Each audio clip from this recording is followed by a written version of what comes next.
జై శ్రీమన్నారాయణ. ధనుర్మాసంలో 7వ నాటి పాశురం, దాని యొక్క అర్థాన్ని తెలుసుకుందాం. ముందుగా పాశురాన్ని ఒకసారి అనుసంధానం చేసుకుందాం. కీషుకీషన్ రంగం మానేచాత్తన్ కలందు పేసిన పేశ్చరవం కేట్టిలయో పేపెన్నే காசும் பிறப்பும் கலகலப்ப கைபேர்த்து வாசனரும் குடலாய்ச்சியர் மத்தினால் ஓசை படுத்த தைரவம் கேட்டிலையோ நாயக பெண் பிள்ளாய் நாராயணன் மூர்த்தி கேசவனை பாடமும் நீ கேட்டே கிடத்தியோ தேசமுடையாய் తిరవేలో రంబాబాయి.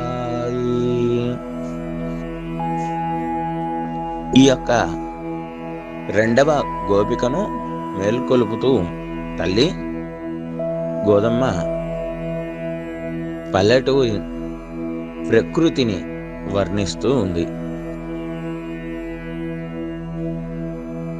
తల్లవేరడానికి మనం చూపించేటటువంటి కొన్ని గుర్తులు చెబుతూ, ఆ యొక్క భరద్వాజ పక్షులు పగలంతా కూడా ఆహారం కోసం వెళ్ళి, అందువలన అవి తెల్లవారుజామునే లేచి ఏవేవో మాటలు మాట్లాడుకుంటున్నాయట. ఆ శబ్దమైనా వినిపించడం లేదా తల్లి? పిచ్చిదానా, పెరుగు చిలికే వేళ గోపికల జుట్టు ముడివీడి ఆ కేశాలలో ఉన్నటువంటి పూలు సుగంధాలు విరుజుముతున్నాయి. గాజులు గలగలమంటున్నాయి. మంగళసూత్రాలు, మెడలో ఆభరణాలు ధ్వనిస్తున్నాయి. ఆ చప్పుళ్ళు వినపడటం లేదా? ఓ నాయకురాలా, నారాయణుడు అంతటా వ్యాపించి ఉన్నటువంటి స్వామి. ఆయన మన మీద ఉండేటటువంటి ప్రేమతో శ్రీకృష్ణుడిగా అవతరించాడు. రాక్షసులను సంహరించారు.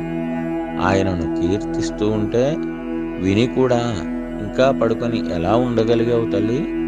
నీ యొక్క ఉద్దేశం మాకు తెలిసిందిలే. దానిని మేము కూడా అనుభవించేలా, దర్శించేలా మేల్కొనమ్మ తల్లి, తలుపులు తీయమని ఆ యొక్క గోపికను ఆదేశించింది తల్లి. ఓం నమో